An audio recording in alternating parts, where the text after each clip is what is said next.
দুটি বৃত্ত পরস্পরকে বহিস্থভাবে স্পর্শ করে, তাদের কেন্দ্রদ্বয়ের দূরত্ব 3x সেমি। একটি বৃত্তের ব্যাসার্ধ x সেমি হলে অপর বৃত্তটির ব্যাসার্ধ কত হবে?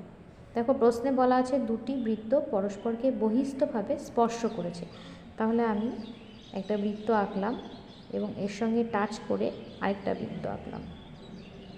এরা বহিস্থভাবে মানে বাইরের দিক থেকে স্পর্শ করেছে, তাহলে এদের কেন্দ্রদ্বয়ের দূরত্ব কী হবে? ব্যাসার্ধ দ্বয়ের সমষ্টি। একটা বৃত্তের ব্যাসার্ধ কত আছে? x, আরেকটা বৃত্তের ব্যাসার্ধ আমি a ধরে নিলাম, তাহলে এদের মধ্যে দূরত্ব কত হচ্ছে? x plus a।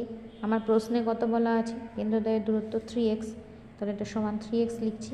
এখান থেকে আমরা a বের করতে পারবো 3x মাইনাস x, অর্থাৎ a সমান 2x।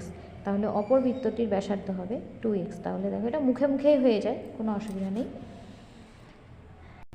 এখানে 2x